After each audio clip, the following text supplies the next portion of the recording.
Assalamualaikum warahmatullahi wabarakatuh. Salam Sejahtera, salam UiTM Dihatiku dan salam DiPAC Bersatu. Selamat datang diucapkan kepada para penonton dan panel kita dalam program Alumni Voice Reloaded Path to ANC, anjuran majlis tertinggi dan Exco DiPAC secara siaran langsung di YouTube DiPAC. Hadirin sekalian yang saya hormati, pada hari ini yang penuh bermakna ini kita berasa sangat bertuah kerana dapat berkumpul dalam program alam maya yang bermanfaat dan hanya dianjurkan sekali setiap semester. Baiklah, program kita akan lebih istimewa dengan kehadiran seorang panel yang dihormati dan merupakan seorang pelajar cemerlang dan merupakan graduan Diploma Pentadbiran Awam di UiTM Cawangan Sabah, Kota Kinabalu. Panel kita pada hari ini seorang pelajar yang tidak asing lagi kepada pelajar-pelajar di UiTM, terutama pelajar UiTM Cawangan Sabah sesi 2020 dan 2021. Dalam program ini, kita akan mendapatkan dan mengupas tips, motivasi dan pengalaman di sebalik kejayaan panel kita pada hari ini. Saya yakin semua penonton sangat bersemangat untuk menantikan panel kita pada hari ini. Sebelum saya menyimpang dengan lebih jauh, dengan rasa yang ingin tahu tanpa melengahkan masa, dengan penuh rasa hormat saya menjemput dan mempersilakan Niki Adrana binti Arifin untuk kongsikan dan memperkenalkan diri dan latar belakang beliau. Dipersilakan. Assalamualaikum and hi everyone. Terima kasih Mimi. Terima kasih juga yang hadir, yang berada di YouTube Live. Para pensyarah sekiranya ada dan juga Committee of DiPAC. Sebelum saya teruskan dengan program kita hari ini, saya ingin introduce myself first about me. Nama saya Niki Adrana binti Arifin. Saya merupakan seorang pelajar tahun terakhir di University of Queensland. I'm doing Bachelor in Business Economics.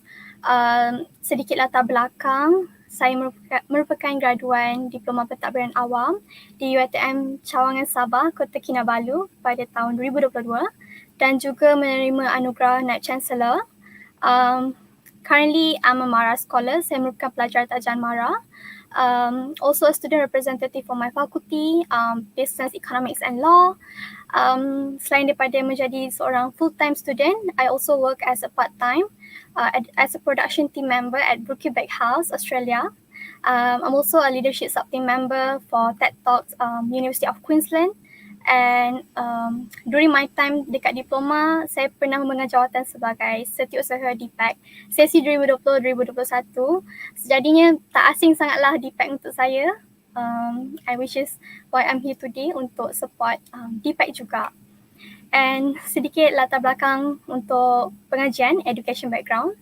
After I finish my SPM dekat Sekolah Menengah Teknik Melaka pada tahun 2017-2018, after I finish my SPM, I actually received 2 offer untuk ke College Matrikulasi Kedah untuk sambung engineering course sebab dekat sekolah tu saya ambil engineering course juga sebenarnya.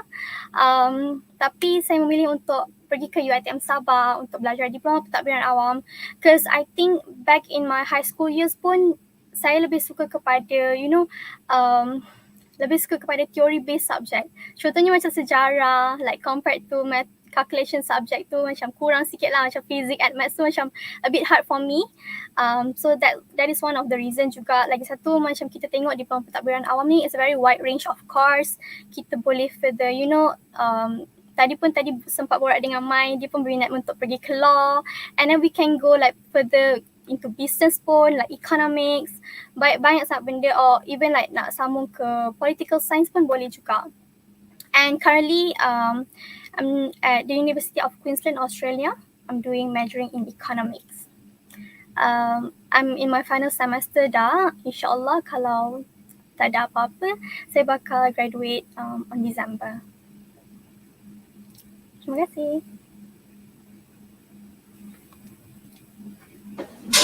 Nampaknya kita semua dapat lihat dan dengar bahawa panel kita pada hari ini merupakan seorang pelajar yang mempunyai kualiti pendidikan yang sangat hebat dan unggul.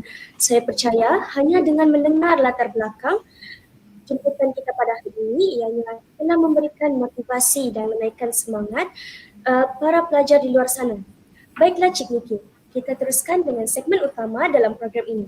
Sebagaimana Cik Niki ketahui, ramai pelajar ingin menjadi pelajar cemerlang dalam akademik sekaligus menjadi pelajar yang aktif dalam co-curriculum. Walhal, ramai pelajar yang mengalami kesukaran dalam menyimbangkan kedua-dua hal tersebut, terutamanya bagi pelajar yang mempunyai jawatan dan tanggungjawab di universiti. Jadi menurut Cik Niki, bolehkah Cik Niki kongsikan pandangan tentang bagaimana pelajar dapat menimbangi antara tuntutan akademik yang tinggi dengan kehidupan sosial yang aktif? Apakah tips yang boleh Cik Niki berikan untuk mencapai keseimbangan ini? Cik Niki, dipersilakan. Terima kasih Mimi for the question.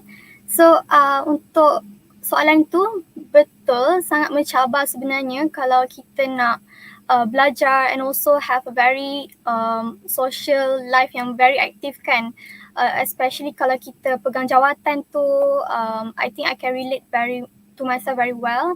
Masa dekat diploma pun Niki jadi setiausaha kan. So it's very hard to balance everything, nak catch up dengan study lagi and then also nak handle program lagi.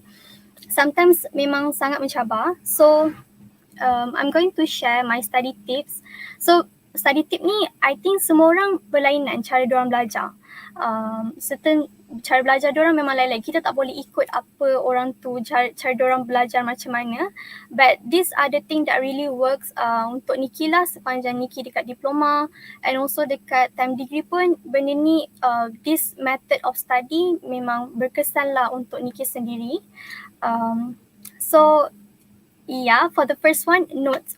So notes ni actually kita bila kita pergi kelas kan, kita kena always take notes dengan apa lecturer tu cakap. You know, tak kisahlah using iPad or kita print slide ke kan, using paper ke, tapi apa yang lecturer tu cakap kita kena always take note lah, sebab sometimes apa yang lecturer tu cakap during class, dia bagi example tu tak ada pun dekat dalam slide. So that's why kita attend class sebenarnya, sebab kita nak dapat the additional information yang lecturer tu bagi. I still remember during my first semester, PAD 101, Madam Afida, gambar kat situ dengan Madam kan, sebab she's one of my favourite lecturer.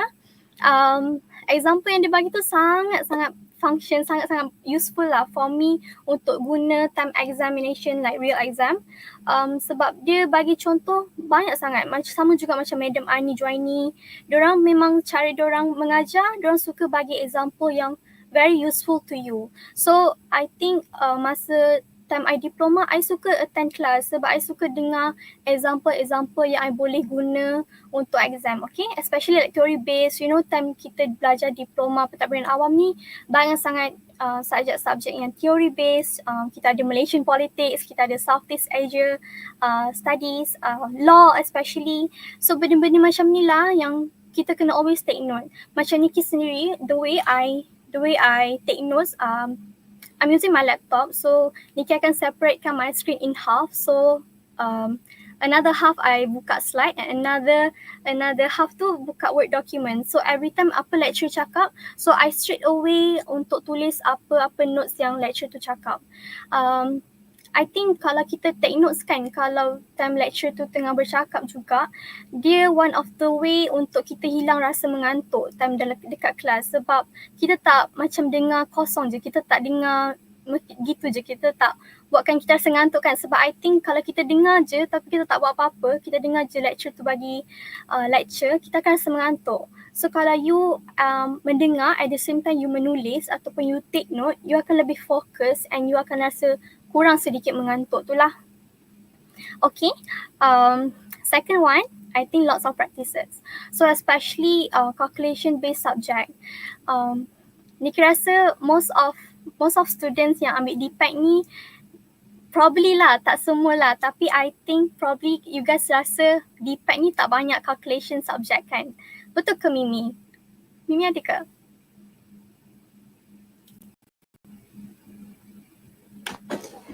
Ya, betul Cik Niki. Okay. Tak tahu lah untuk Mimi macam mana kan. Tapi I think some of my friends rasa macam ingat macam alah kenapa ada mathematics ni, kenapa ada accounting ni kan. Sebab diorang macam nak lari untuk kira-kira subjek kira-kira tu. Tapi Betul. kan okay. So I think masa Niki study diploma tu, especially like for accounting, I memang tak ada knowledge about accounting lah, sebab time my high school years memang I didn't study accounting punya subject. So it's very challenging for me untuk catch up new concept, new terms, understand the accounting concept tu very well. So apa yang Niki buat, every exercise yang lecturer tu bagi, I try my best untuk buat, sebab memang calculation based subject ni, there's no other way except for you kena buat the practices. Okay, especially like business math you ambil untuk semester 1 kan, tak silap Niki. So semester 1 tu baru kita baru nak transition ke uni kan. And then untuk sesiapa yang tak ambil additional mathematics like at maths time high school, probably diorang akan rasa business math ni a bit hard for them. Tapi that's the thing, you kena buat a lot of practices. Okay, and the third one, ask question. So my point is engage actively in class and also ask friend or lecturer. So engage actively in class ni, kalau lecturer you bagi tanya soalan, try to jawab, try to engage with the lecturer. Sebab you jangan buat your lecturer hanging macam dia tanya soalan then no one answer. Try to engage with the lecturer, sebabnya I think first dia akan buatkan you lebih fokus dalam kelas. Sebabnya bila lecturer tu tanya tapi kalau you tak fokus, you tak dapat jawab. So kalau you fokus dalam kelas tu and then bila lecturer tu tanya you question, then you can simply answer the question very well. Okay. Second one, also kalau you dapat jawab tu, I rasa nanti time exam you akan ingat apa yang you jawab tu. Selalunya memang macam tu. And then ask friend and lecturer kalau ada soalan yang you nak tanya, you tak tahu ke apa ke, even like simple punya question pun yang you rasa macam tak apa ke I tanya benda ni, rasa macam bodoh ke, don't feel that way. Okay, sebabnya especially like your friends pun boleh belajar benda yang sama kalau you tanya. And also like to your lecturers, diorang akan lagi rasa grateful you tanya benda tu, sebab diorang akan lagi get the picture, get the idea of how student dia, like the way dia punya understanding macam mana. So jangan malu untuk bertanya. I think the famous advice yang orang selalu cakap, biar bodoh sekarang daripada bodoh nanti time exam. And I think that's definitely true, memang betul pun benda tu. And the fourth one, good amount of preparation, review material before attending classes. So this is one of the thing yang I probably think most of lecturers selalu remind kita yang okay, before class you kena prepare yourself baca slide or like review your slide first. And that's I actually did that masa I diploma. I taklah serajin tu, tapi I really try my best untuk review a few slide yang macam before I attend the class. Contoh ada kelas next Malaysian Politics, so I macam baca sikit lah slide tu, at least I have the idea apa yang I akan belajar during the class. So I tak rasa macam I nampak bodoh. Contohlah macam I tak rasa I nampak tak nak nampak kurang bijak yang tak tahu apa-apa during the class. So I can review at least a bit. And if you rasa benda ni macam a bit leceh, rasa macam malas ke apa kan, try to do like a few subjects yang you paling suka. Macam contoh kalau you suka law, then try to baca slide law je before you datang kelas tu. Maybe after that dia akan develop into yourself, like try to do for other subject as well. And also active recall. So active recall ni is one of the effective method lah untuk nak study. It's a way of testing your memory on concept that you have studied. So like me myself, I memang suka tulis notes. Kalau I study tu, I memang tulis note atas kertas.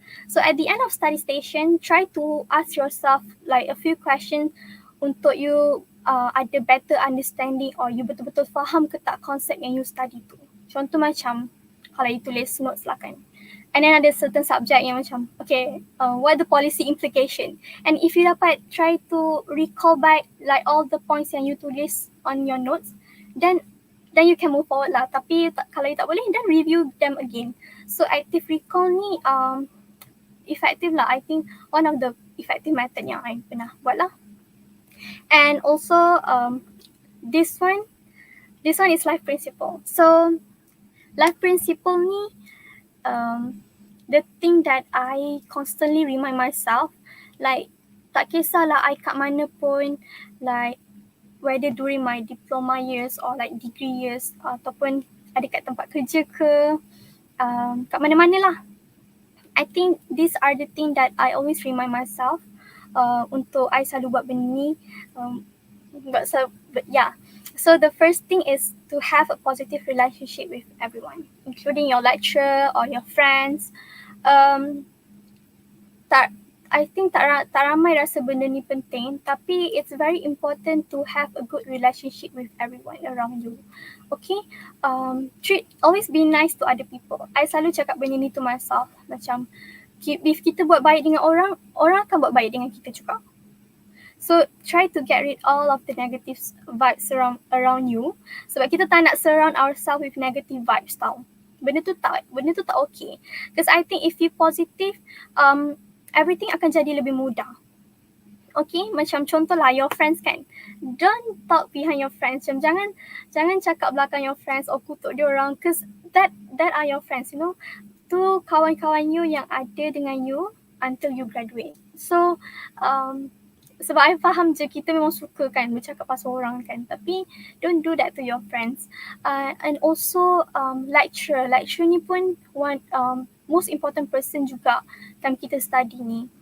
Having a good relationship with your lecturer sangat helpful untuk you jadi seorang yang berjaya, untuk jadi seorang yang macam lagi-lagi time diploma, time kita study ni kan, kita nak dapat berkat tau belajar tu.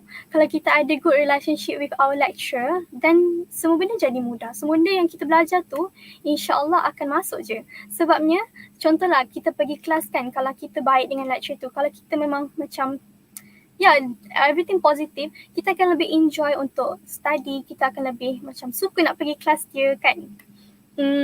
And also lecturer pun happy je untuk mengajar daripada dia rasa student tu tak suka dia ke or anything kan.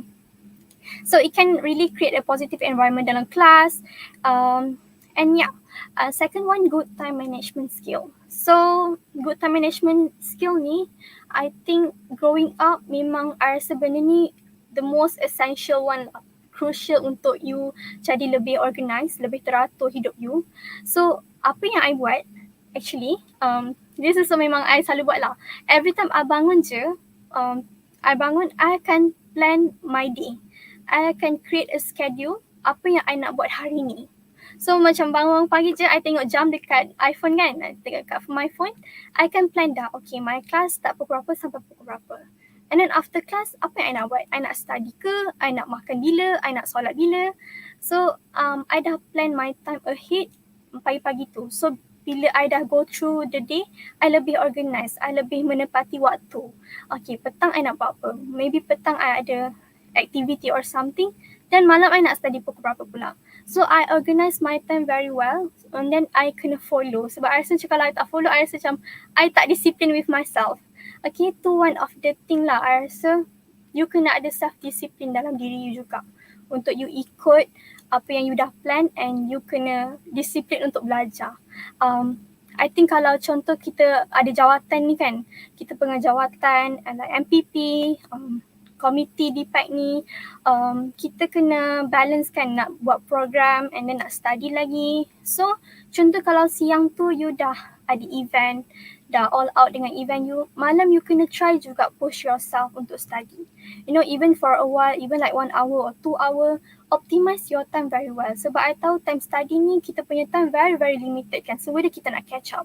So itulah, kita kena disiplin and try juga make the most of it. Every study session tu you kena betul-betul gunakan. And also last one, stay humble and always open to learning. So I believe yang kalau setinggi mana pun you berada, banyak mana pun you dah achieve, you kena always be humble to yourself and kena belajar benda baru. Nak ada rasa belajar tu. Because it can create more opportunities and also like can build your confidence enough. Benda ni sangat membantu lah untuk you try something new and just open your networking. Sebab bila kita dah besar ni, networking tu adalah satu benda yang sangat penting untuk kita punya career path juga. Okay. I think that's all untuk soalan Mimi tadi.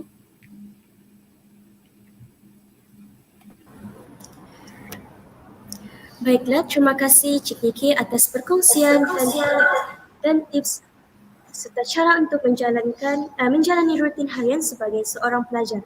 Ianya merupakan perkongsian yang amat bermanfaat dan memberi inspirasi kepada para pelajar dan serta penonton yang ada dalam siaran langsung yang ingin mendapatkan keputusan cemerlang serta mempunyai niat untuk melanjutkan pelajaran di luar negara. Baiklah, saya teruskan dengan question saya yang seterusnya. Bagaimana proses memohon untuk menyambung pelajaran di universiti luar negara?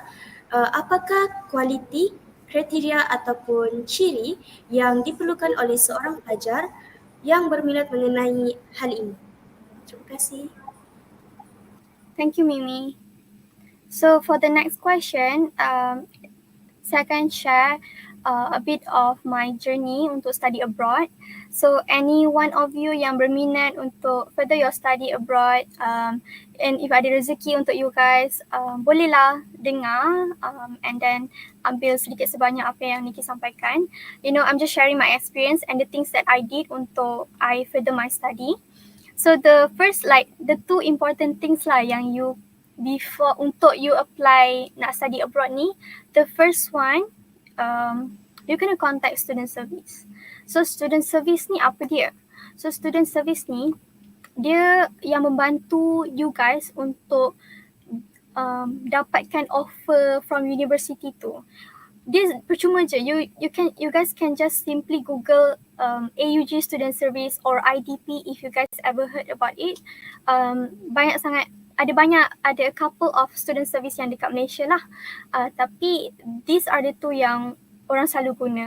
So student service ni dia provide guidance and advice for entry into university. So once you dah reach out to them, diorang akan tanya you like which country you want to go and also like which university yang you nak ambil in terms of courses tu juga kan. And then diorang akan tanya your finance like how you nak finance your study abroad tu macam mana. Like for me myself, I memang nak aim for scholarship. So ada banyak juga scholarship dekat Malaysia. Kita ada Maybank, kita ada Petronas, kita ada Khazanah Malaysia. Also Mara banyak sangat buka program untuk giving scholarship to students studying abroad. Tapi if you have the financial stability from your parents untuk pay your tuition fees, then you can skip lah the scholarship part. You can just focus on student service. But for me, I memang dah aim. Actually, time I tengah final semester dekat DiPAC, Diploma Pertama Awam, I dah aim dah to achieve, like I need to achieve my dream untuk study abroad. So I terus contact student service. I cakap lah, I contact diorang semua. And then they ask me what scholarship yang I nak guna. So I cakap kat diorang, okay, I want to apply MARA World Stop University Program. So for this scholarship, so basically MARA ni dia ada banyak sangat scholarship dia buka. Diorang ada YTP, MARA ada IESP, but those scholarship are open for KPTM and KPM students. So kita tak boleh apply lah kalau kita UiTM diploma kat UiTM kan. So kita tak boleh apply scholarship tu. The only scholarship open for lepasan diploma UiTM ataupun lepasan diploma this one, World Stop Universities Program. So WTU ni dia buka like around July or August. If you guys interested lah, you boleh tengok requirement dia dekat Google. Tapi the important requirement yang MARA nak, CGPA kena lepas 3.6. The minimum is 3.6 and above. IELTS minimal band 6.5. So what is basically IELTS?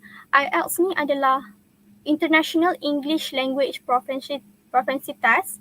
So if you guys ever heard about MUET punya exam, it's a bit similar the concept, like kita ada writing, ada speaking and also listening test, tapi lagi susah lah compared to MUET. Kalau MUET tu okay lagi kan. IELTS ni lebih susah lah. You kena betul-betul study.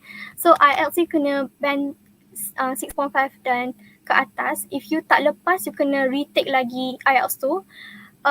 Seingat I bayar untuk IELTS punya exam 800. So you kena jawab IELTS tu lah. So make sure kena lepas lah. Kalau tak, you kena bayar lagi 800 and retake the exam. So these are the requirements kalau in terms of grade, like result. So that program ni dia terbuka kepada top university around the world sahaja. So during my time, 2022, I think 2023 kot. No, 2022. Dia terbuka kepada top 50 universities around the world. So I can only choose top 50 yang dalam list dalam dunia tu. Okay, contohnya kat sini, dekat requirement MARA, dia dah tunjuk dah list of universities yang boleh and also the course yang dia buka untuk scholarship ni. So contoh kat sini kita tengok, if you choose to study in UK, for economy, business management, there are 3 courses je yang buka, economics, business analytics and also statistics. So memang tak ada like public admin ke HR ke, memang tak ada sebenarnya. Tapi I rasa benda ni bertukar-tukar. So you kena check every year sebab during my time bidang yang dibuka ni lebih terbuka. Contoh kalau finance, accounting, HR, semua international business pun termasuk jugalah dalam course yang MARA buka. Tapi untuk tahun lepas, dia dah kecilkan skopnya untuk 3 course sahaja under business management and economy. So kalau you guys betul-betul minat nak sambung ke economics or business analytics or statistics, you bolehlah apply WTO MARA. I rasa nanti kita, untuk SEM 1, DiPAC ni korang akan you guys going to learn principle of economics. I tak sure bila, probably semester 3. Mimi dah ambil ke Mimi? Semester 3. Semester 3? Mimi dah ambil ke? Sudah. Susah tak? Bagi saya susah sebab saya tiada basic ekonomi. Ya, faham? Betul. Tapi okey lah. So far okey ke study? Susah. Okay. So far okay. Okay. So masa tu pun Nikki first time lah study economic, but Nikki suka like the supply and demand, the graph in everything. I think macam I can work in this industry, like in this field of major if I nak study in economics, I think boleh. So that is one of the reason juga Nikki sambung major in economics dekat Queensland, Australia. It's a very wide range of course juga. You can do a lot of things after you graduate, like business analyst. You can go for data. You can go for like in business also. You know, it's very useful.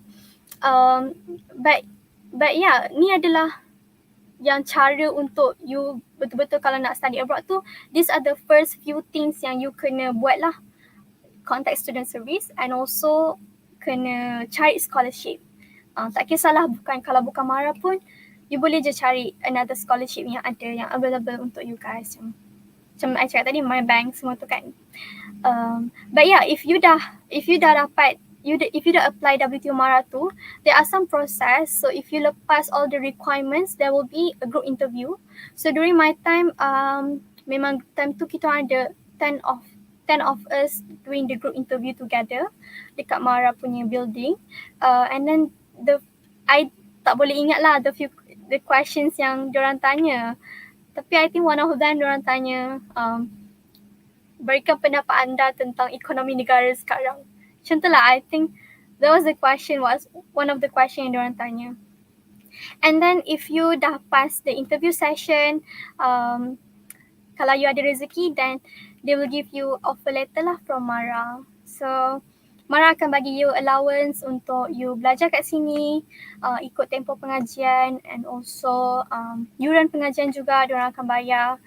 Cumanya it's a sponsorship, you kena bayar balik tapi according to your result as well. Kalau you memang achieve excellent result, then you just need to pay like kurang percentage lah from the total amount yang you dapat. untuk kriteria belajar dekat luar negara ni lah kan, soalan Mimi tadi. I think jangan mudah untuk give up lah. Sebab bila you nak study abroad, you know, bila kita dengar orang cakap study abroad tu, kita rasa macam it's a big thing, kan? Macam, wow, pandainya dia, bagusnya dia. Tapi it takes a lot of effort juga to be where you want to be.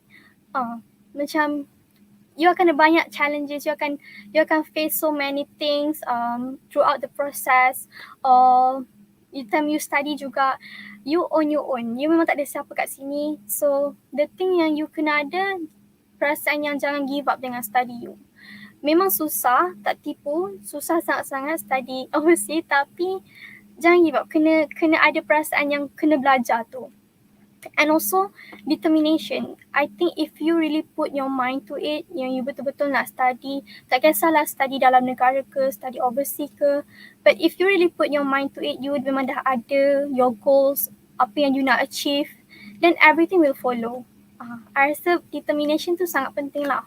Dia buatkan you lagi rasa bersungguh and lagi rasa macam tak malas.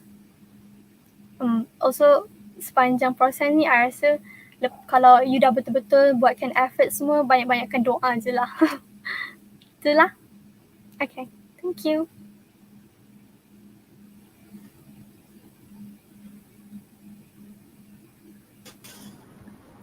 Baiklah, perkongsian proses permohonan dan kualiti yang diperlukan untuk melanjutkan pelajaran di luar negara ini boleh dicatat dan disematkan dalam diri agar menjadi satu motivasi bagi diri kita semua untuk memastikan diri kita mempunyai kualiti dan kriteria yang mantap untuk mencapai kejayaan seperti Cik Niki sebentar tadi. Baiklah, saya lanjutkan dengan pertanyaan kedua kepada Cik Niki. Dalam perjalanan akademik ke luar negara, sudah pasti terdapat banyak pengalaman yang membentuk kepribadian dan sikap pelajar.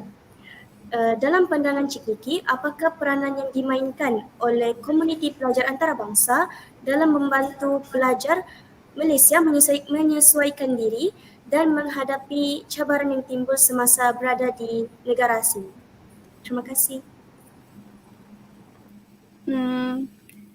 So soalannya tanya peranan yang dimainkan oleh komuniti pelajar antarabangsa kan? So for me myself, I think peranan yang dimainkan tu actually reflect to how we bring ourselves to not only the world, like to the environment yang kita tengah ada sekarang. Macam Niki kat sini in Australia, peranan tu sebenarnya, peranan antarabangsa tu it reflects macam mana kita bawa diri kita kat sini lah. Being in a new environment dengan orang yang bukan bercakap dengan bahasa kita kan, cakap English pula tu, and also like very strong extra Australian accent tu sangat susah sebenarnya untuk faham, but I think untuk kita berada kat sini, kita kena ada effort untuk engage and get involved dengan diorang. Just try to borak dengan pelajar antarabangsa international, like this students semua kat sini, sebab Niki rasa like if kita ada effort untuk bercakap dengan diorang, diorang akan baik je, because like Australian people are very nice. They are very nice to you if you are nice to them. Especially like in my first semester, I need to adjust a lot of things, like kena ada group assignment dengan diorang semua kan. So actually benda tu, even kita kena keluar out of our comfort zone pun, kita kena try juga untuk get involved with them. Sebab ni our decision kan untuk belajar dekat negara asing. So suka ataupun tak, kita kena berani untuk mencuba to get involved with them. Like maybe like apa yang Niki buat lah untuk Niki lebih berani untuk berada dekat negara asing ni, to be in this university. I involve myself with a lot of things, with a lot of like activities yang university ni buat. Contohnya Niki pergi volunteer dekat event, I jadi student representative for my faculty. Benda-benda tu in a way akan overcome the challenges of being in a in being overseas, in being dekat sini. I know it takes so much courage, tapi if you betul-betul like nak belajar dekat luar negara, you kena berani lah. You memang kena berani. Benda tu akan increase your confidence and you macam mana you nak adapt dekat negara. I think the challenges yang kalau kita cakap pasal negara asing ni, especially being a Muslim kan, kita pakai tudung semua tu, the fear or like the feelings yang kita takut rasa macam discriminate by them kan. Of course akan ada, but you need to be confident in a way you represent yourself. If you confident, orang takkan look down on you. If you confident, everything akan jadi okay je sebenarnya. Okay. Contoh macam, and then also kalau challenges, kalau study lah, kalau group assignment tu bila dia orang cakap terlampau laju kan dengan accent diorang yang pekat semua, tak apa je kalau kita nak tanya balik dekat diorang, can you slow down a bit, like tak faham, cakap je kita tak faham, diorang cakap or maybe like can you like repeat it again, boleh je tanya sebab diorang memang akan faham kita international student, so diorang akan tolong juga kita sebenarnya sebab at the end after all kita dalam satu group yang sama, dalam satu group setting yang sama, so diorang akan tolong juga. Okay. Okay, so contoh macam ni lah, extracurricular activity that I involve, macam a few events like TED Talks, also being a student representative, and this picture, Nikki do some volunteering roles. Yelah, I think tu je kot. I think like cabaran tu mesti kena ada, tapi kena positif je dengan diri you. Kena confident, positive, and always treat other people nicely. Okay.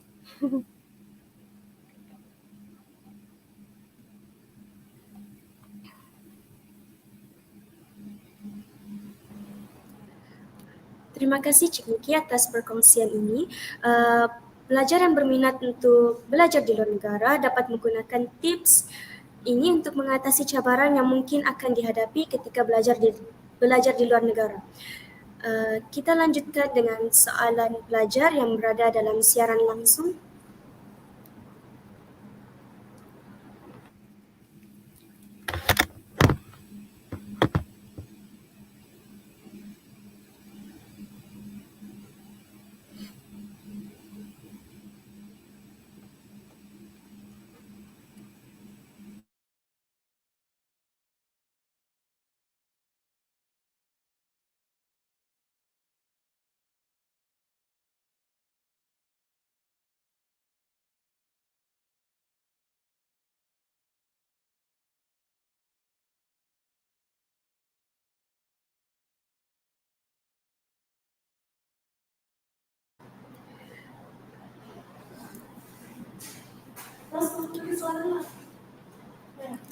Baiklah, para pelajar yang ingin bertanya soalan boleh scan QR yang dipaparkan di slide. Terima kasih.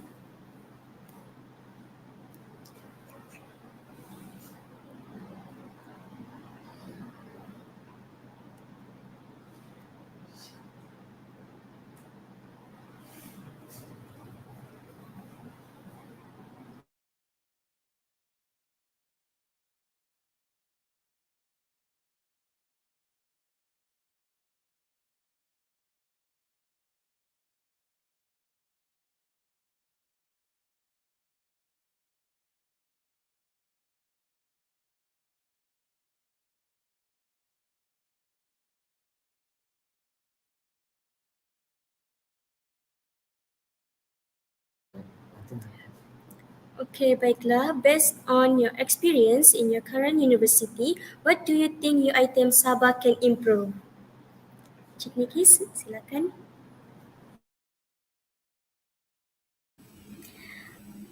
Based on your experience in your current university, what do you think UiTM Sabah can improve?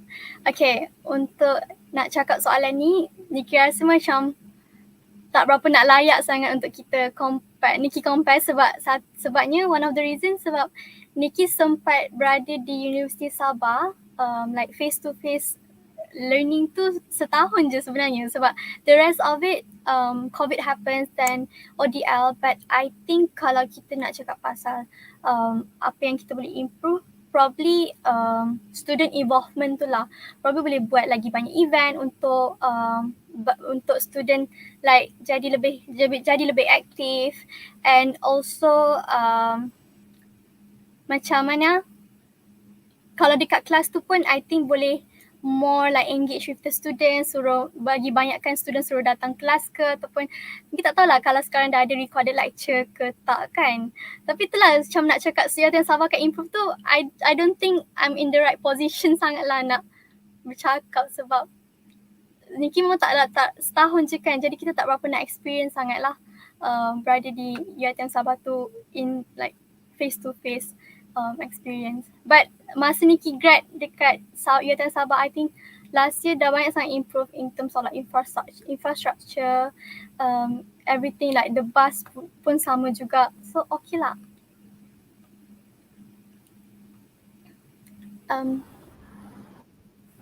Okay, the next question is, the IELTS test 1 kita wajib ambil ke untuk study luar negara? Untuk IELTS test memang wajib untuk study overseas. Benda tu memang a requirement lah untuk study overseas kat mana-mana pun. I think kalau Korea ke UK, I'm not sure, tapi I think one of my friend ambil juga IELTS untuk study overseas, tapi ikut juga certain university lah. Kalau macam Mara, dia memang requirement kalau nak study overseas. Memang dia tulis requirement dia kena ambil IELTS. Kalau you ambil under scholarship lain, diorang ikut, I think it depends on them juga. Depends on the sponsorship or scholarship yang you nak apply tu. I'm not sure for other like my bank or another bank punya scholarship macam mana, sebab I memang tak ada experience in that. But for Mara, memang dia tetapkanlah kena ambil IELTS. Tak kisahlah program WTU ke, program YTP ke, program IESP ke, memang diorang kena ambil IELTS. So yes, wajib untuk keluar negara, dan wajib juga kalau you ambil scholarship under Mara.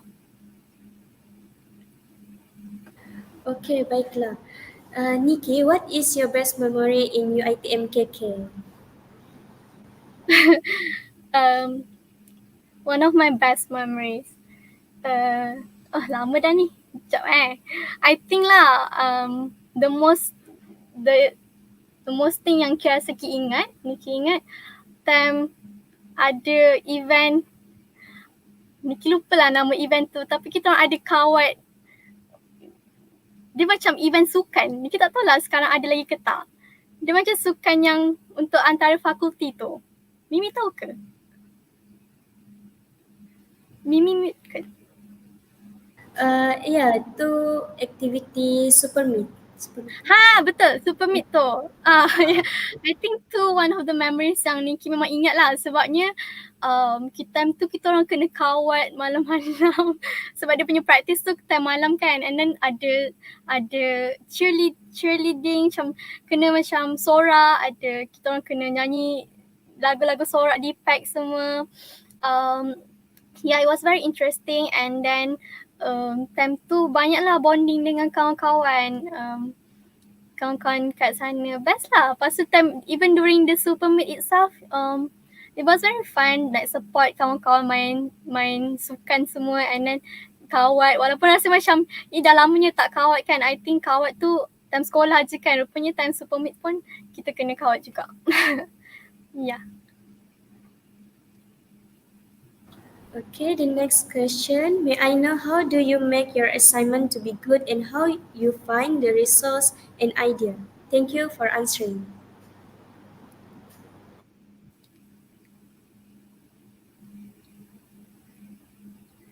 Okay, untuk assignment, contohlah kalau contoh assignment tu assignment AC. Sebab kita DiPAC, I think DiPAC memang banyak soalan AC kan. Soalan yang perlukan you kena buat AC. And then assignment AC tu juga apa yang Niki selalu buat. Niki suka buat AC sebenarnya. What I usually do untuk boleh ke ni kita buat? Okay. How do I make my assignment to be good is first kali, if you dapat question of AC, if you dapat assignment task apa, you kena fahamkan betul-betul dulu apa soalan tu nak. Contoh soalan tu tanya you, okay, tak kisahlah soalan apa-apa pun. You kena betul-betul have a proper understanding about the assignment yang you kena buat tu. Okay, bila you dah faham apa yang you nak buat, then the next thing you outline your assignment. Contoh kalau AC tu you outline apa you nak buat in each paragraph. In each paragraph tu you nak tulis apa. I'm not sure kalau dekat UiTM Sabah allowed ke tak ChatGPT, but it very help untuk you dapat the idea, macam you tolong ChatGPT tu untuk explainkan you. Dia bukannya untuk kita tak guna ChatGPT untuk buatkan essay lah, kita just tanya dia untuk explainkan je, untuk kita dapat the idea macam mana kita nak buat a proper essay. Okay, good resource tu bila kita dah tahu apa yang kita nak buat, then pergi ke Google Scholar, just type the things yang relate to the question. Baca artikel banyak-banyak. Memang kalau Nikki buat essay ataupun buat assignment apa-apa pun, Nikki memang suka refer to journal article, like peer review article. Semua tu very helpful and very reliable lah. Okay. Okay, the next question. How can we manage our finance out there? Like the price range here and they're different, right? Okay, so in terms of financial, Mara akan bagi you allowance dalam almost 1,400 AUD. So if you convert dalam 4,000 macam tu kan. Tapi memang nampak banyak lah in terms of Malaysian currency. Tapi bila you dekat sini, almost lah tak cukup. Bukanlah, kita macam cukup-cukup makan lah duit allowance tu sebab kita nak bayar rental, especially rumah sewa kat sini sangat-sangat mahal. I think a lot of you guys pernah dengar yang cost of living if you study abroad ni sangat mahal. Betul, memang betul. Lagi-lagi rumah sewa, it can cost you almost like 1k per month. So contoh kalau you duduk rumah yang bilik seorang ke, ataupun you duduk student accommodation, memang lagi mahal lah. Rent you almost 1,000 lah. So best kalau you imagine you ada 1,400, but then you kena habiskan 1,000 untuk your rent je. So nak organize your financial tu, you betul-betul kena budgetkan yourself lah. And also a lot of students kat sini kerja part time juga sebab they want to support themselves to have additional financial lah. Okay, kita punya banyak soalan daripada pelajar. So the next question is, does the slide that lecturer share during lecture could be the question that will come out for the future exam question?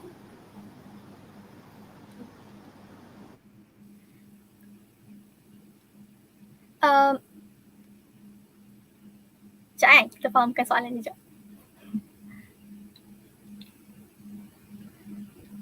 Okay, I think probably, maybe, sebabnya dia je yang tahu future exam question tu macam mana. You know, some of lecturer, diorang yang buat soalan question tu, soalan exam tu diorang yang buat. So apa-apa yang diorang cakap during the class, during the lecture, semua benda tu beneficial to you. Semua tu memang ada advantage dia kalau you betul-betul fokus. Probably mungkin some of them tak masuk, but some of them masuk. That's the thing about study. You know, kita kena study je semua benda. Macam tak ada benda specific things yang kita kena fokus into. Sebab itulah kita ada banyak chapter kan. Kena study je lah semua benda. So you cannot totally depend on apa yang lecturer you cakap tu sebiji masuk dalam exam. Sebab memang kita pun tak tahulah sebab lecturer tu yang buat question. Tapi at the same time, try je lah take note on apa yang dia cakap during the lecture semua tu.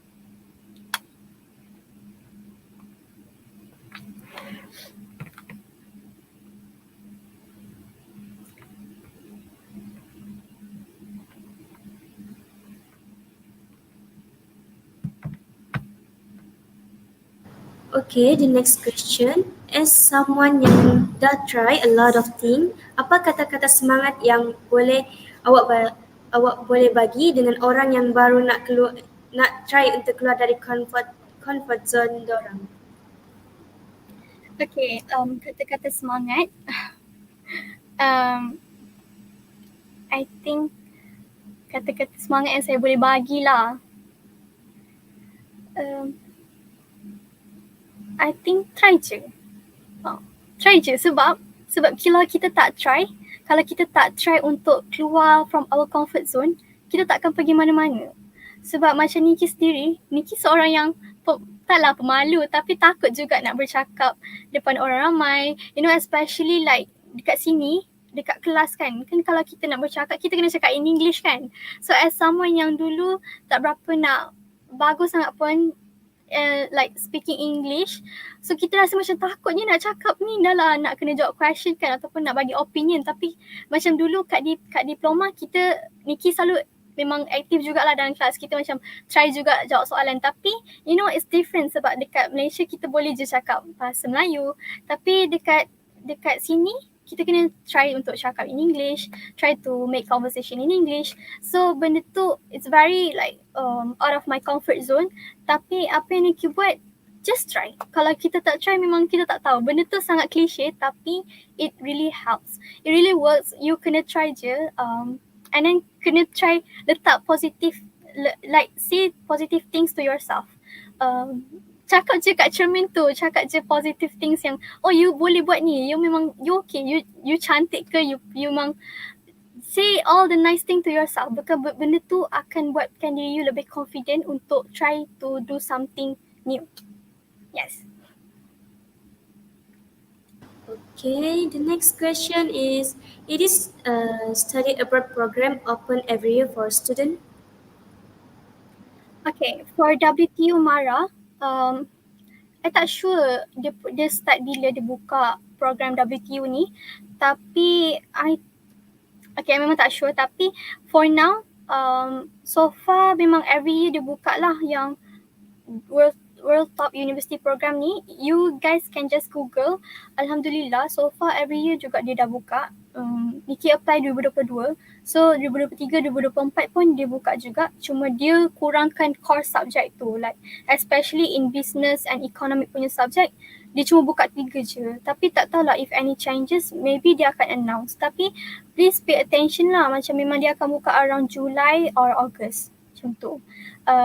If you betul-betul nak sambung study overseas, try to do all the preparation first. Contoh macam jawab IELTS, like visa application process yang under AUG student service tu, try to do before you apply MARA, before you apply the scholarship.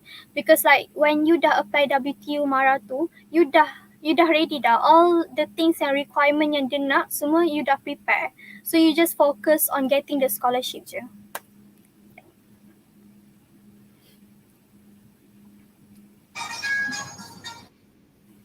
Okay, for the last question, do you think having a good member in doing group assignment contribute to your performance? Yes, definitely. I think having a good member doing group assignment sangat membantu you punya markah. Tapi macam kat sini a bit different lah. Tak pasti kalau kat Malaysia dah implement benda ni, but we can rate our group member. Kalau dia punya performance tak okay, kita boleh je rate dia punya performance tu rendah. Sebab it just reflect apa yang dia buat, apa yang dia contribute to the assignments lah. And also like if you rasa your member tu tak okay, just simply tell your lecturer. So, walaupun I know it can be hard sometimes, especially like your best friend dalam group mates tu kan. Tapi maybe you can confront to the person lah untuk like tegur lah dia. Sebab kita kadang-kadang as kawan ni, kita kena cakap je dekat dia. Macam kita kena be honest dengan dia, apa yang dia kena improve. Sebab tu for me lah personally, I think whenever orang bagi criticism kat I, macam like bagi feedback kat I memang dengar. I suka dengar sebab I rasa macam it's one of the way untuk I improve myself. Okay, So having a good member dalam group assignment tu memang sangat bantu, tapi you pun kena tolong dia juga kalau you rasa dia tak bagus. Lagi-lagi macam kawan you, faham ke? Sebab kita nak berjaya sama-sama, kita tak nak berjaya seorang-seorang. Kita kena bawa juga kawan kita. Yep. Baiklah, terima kasih Cik Niki atas jawapan yang memberikan semangat, inspirasi dan memberikan kekuatan kepada para pelajar untuk mempunyai semangat untuk mendapatkan keputusan yang cemerlang. Baiklah, kita sudah berada di penghujung program. Saya, Wakil Moderator dan Wakil Majlis Tertinggi dan Exco DiPAC mengucapkan ribuan terima kasih kepada panel yang dihormati dan para penonton yang berada di siaran langsung. Kami mengucapkan ribuan terima kasih kerana sudi hadir dalam program kami. Kami tutup tirai program ini dengan billahi taufik wal hidayah. Assalamualaikum warahmatullahi wabarakatuh. Thank you. Thank you Cik Niki.